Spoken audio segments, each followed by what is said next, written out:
ಸಂಪೂರ್ಣ ರಾಮ ಮಂದಿರ ಈಗ ಲೋಕಾರ್ಪಣೆ ಆಗಿದೆ. ಕಳೆದ ಬಾರಿ ಪ್ರಾಣ ಪ್ರತಿಷ್ಠಾಪನೆ ಆದಂಥ ಸಂದರ್ಭದಲ್ಲಿ ಅನೇಕ ಕಟ್ಟಡಗಳು ಬಾಕಿ ಇದ್ವು, ಶಿಖರಗಳು ಬಾಕಿ ಇದ್ವು. ಈಗ ಸಂಪೂರ್ಣ ರಾಮ ಮಂದಿರ ಉದ್ಘಾಟನೆ ಕೂಡ ಆಗಿದೆ.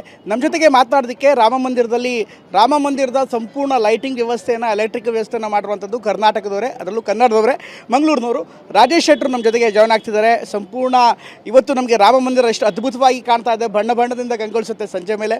ಅದರ ರೂವಾರಿ ಕೂಡ ರಾಜೇಶ್ ಶೆಟ್ಟರ್ ಅವ್ರ ಜೊತೆಗೆ ಮಾತಾಡೋಣ. ಶೆಟ್ಟರ್, ಮೊದಲನೇದಾಗಿ ಕಂಗ್ರ್ಯಾಚುಲೇಷನ್. ಸಾಕಷ್ಟು ವರ್ಷಗಳ ಪರಿಶ್ರಮ.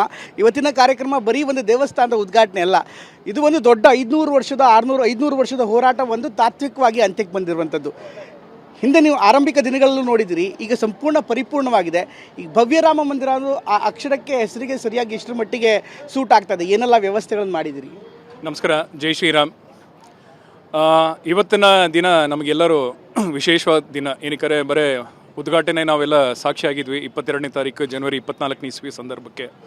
ಇವತ್ತು ಧ್ವಜಾರೋಹಣ ಅಂದರೆ ನನ್ನ ಒಂದು ಅರ್ಥದ ಪೂರ್ವಕ ಈ ಹಳೆ ಕಾಲದಲ್ಲೆಲ್ಲ ಈ ರಾಜರು ಯುದ್ಧಕ್ಕೆಲ್ಲ ಹೋಗ್ತಾಯಿದ್ರು. ಅವತ್ತಿನ ಸಂದರ್ಭಕ್ಕೆ ಆಳ್ವಿಕೆ ಯಾರು ಮಾಡ್ತಾಯಿದ್ರು ಅನ್ನೋ ಒಂದು ಸಂಕೇತ ಎಲ್ಲ ಒಂದು ಕಡೆ ನಮಗೆ ಧ್ವಜಾರೋಹಣ ಇತ್ತು. ಇವತ್ತಿಗೆ ಈ 500 ವರ್ಷದ ಇತಿಹಾಸದಲ್ಲಿ ಇವತ್ತಿಗೆ ಭವ್ಯ ಮಂದಿರ ರಾಮ ಉದ್ಯೋಗ, ಇವತ್ತು ಮಂದಿರ ಈ ಮಟ್ಟಿಗೆ ಕಾರ್ಯಕ್ರಮ ಒಳ್ಳೆ ರೀತಿಯಲ್ಲಿ ನಡೆದಿದೆ ಅಂದರೆ ಅದು ಸಂಕೇತ ಎಲ್ಲ ಒಂದು ಕಡೆ ನಮಗೆ ಈ ಒಂದು ಬಾವುಟ, ಆ ಧ್ವಜಾರೋಹಣ ಮಾಡೋ ಒಂದು ಉದ್ದೇಶ, ಆ ಸಂಕೇತ ಬರೇ ಧ್ವಜ ಒಂದು ಮಾತ್ರ ಅಲ್ಲ, ಇದು ಎಲ್ಲ ಒಂದು ಕಡೆ ಧರ್ಮದ ರಕ್ಷಣೆಗೋಸ್ಕರ ಇವತ್ತಿನ ಒಂದು ಸಂಕೇತ ಮಾನ್ಯ ಪ್ರಧಾನಮಂತ್ರಿಯವರು ಇವತ್ತು ಮಾಡಿದ್ದಾರೆ. ಹಾಗಾಗಿ ಈ ಒಂದು ಕಾರ್ಯಕ್ರಮಕ್ಕೆ ನಾವೆಲ್ಲ ಸಾಕ್ಷಿಯಾಗಿದ್ದೀವಿ. ಇದು ಎಷ್ಟೋ ಈ ಕೋಟಿ ರಾಮ ಭಕ್ತರು ಮಾಡಿರೋ ಒಂದು ತಪಸ್ಸು ಅಂದರೂ ಅದು ತಪ್ಪಾಗಲ್ಲ. ಇವತ್ತಿಗೆ ನಮ್ಮೆಲ್ಲ ಅದೃಷ್ಟ ಏನಂದರೆ ಇದು ನೋಡೋ ಸೌಭಾಗ್ಯ ನಮಗೆಲ್ಲ ಸಿಕ್ಕಿದೆ. ನೀವು ಒಳಗಡೆ ಕೆಲಸ ಮಾಡಿದ್ದೀರಿ. ಈಗ ಲೈಟಿಂಗ್ ವಿಚಾರವಾಗಿ ಮಾತಾಡೋದಾದ್ರೂ ಕೂಡ ಒಂದು ವಿಶೇಷತೆ ಇದೆ. ಅಂದರೆ ಸಾಮಾನ್ಯವಾಗಿ ನಾವು ಹಾರ್ಶ್ ಲೈಟ್ ನೋಡ್ತೀವಿ, ಅಥವಾ ನಮ್ಮ ದಕ್ಷಿಣ ಭಾರತದಲ್ಲಿ ಲೈಟಿಂಗ್ ನೋಡಿದ್ರೆ ನಮ್ಮ ಶಿಲೆಗಳು ಅಥವಾ ನಮ್ಮಲ್ಲಿರುವಂಥ ಬೌನ್ಸಿಂಗ್ ಎಫೆಕ್ಟ್ಸ್ಗಳು ಬೇರೆ ಇರುತ್ತೆ. ಈ ರಾಮ ಮಂದಿರ ದೇವಸ್ಥಾನ ಬಂದಂಥ ಸಂದರ್ಭದಲ್ಲಿ ಏನು ಚಾಲೆಂಜಸ್ ಇತ್ತು, ಅದನ್ನು ಈಗ ಹೇಗೆ ನೀವು ಲೈಟಿಂಗ್ ವ್ಯವಸ್ಥೆ ಮಾಡಿ ಅದ್ರ ಬಗ್ಗೆ ವಿವರವಾಗಿ ಹೇಳ್ಬೋದಾ? ಖಂಡಿತ.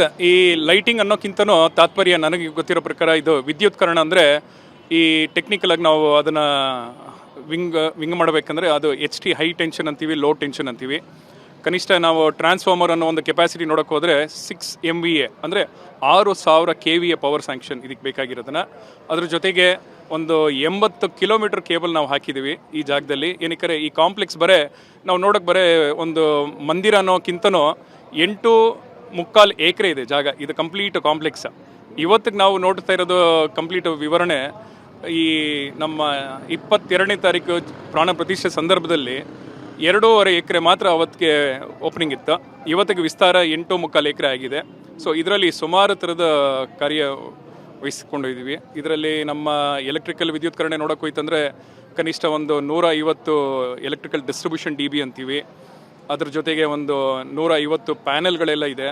ಸೊ ಇದರಲ್ಲಿ ಎಲ್ಲ ಥರದ ಒಂದು ಬರೋ ದಿನಗಳಲ್ಲಿ ಮಾಡೋ ಒಂದು ಯೋಜನೆಗೆ ಆ ಒಂದು ಕಾಂಪ್ಲೆಕ್ಸ್ಗೆ ಬೇಕಾಗಿರೋ ಒಂದು ವಾಸ್ತವ ಇಲ್ಲಿ ಕಂಪ್ಲೀಟ್ ವಿದ್ಯುತ್ಕರಣೆಗೆ ನಮ್ಮ Shankar electrical services India private limited ಪಾಲ್ಗೊಂಡಿದ್ದೀವಿ.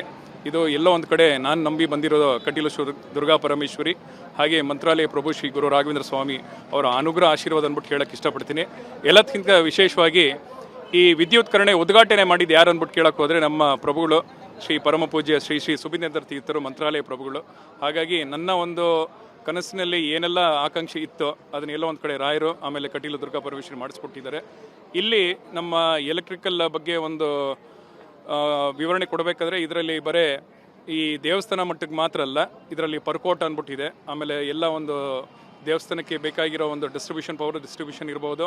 ಹಾಗೆ ಈ ಒಂದು ಕಿಚನ್ಗೆ ಬೇಕಾಗಿರೋ ಒಂದು ಹೀಟಿಂಗ್ ಎಲಿಮೆಂಟ್ ಇರ್ಬೋದು, ಏರ್ ಕಂಡೀಷನ್ ಬೇಕಾಗಿರೋ ಪವರು, ಈ ಹಾಗೆ ಪಂಪ್, ಫೈರ್ ಪಂಪ್, ಈ ಥರದ್ದು ಇತ್ಯಾದಿ ಸುಮಾರು ಈ ಎಲೆಕ್ಟ್ರಿಕಲ್ ಡಿಸ್ಟ್ರಿಬ್ಯೂಷನ್ಗೆ ನಮ್ಮದು ಒಂದು ಪಾಲ್ಗೊಂಡಿದ್ದೀವಿ ಪ್ರಮೋದ್ರೆ.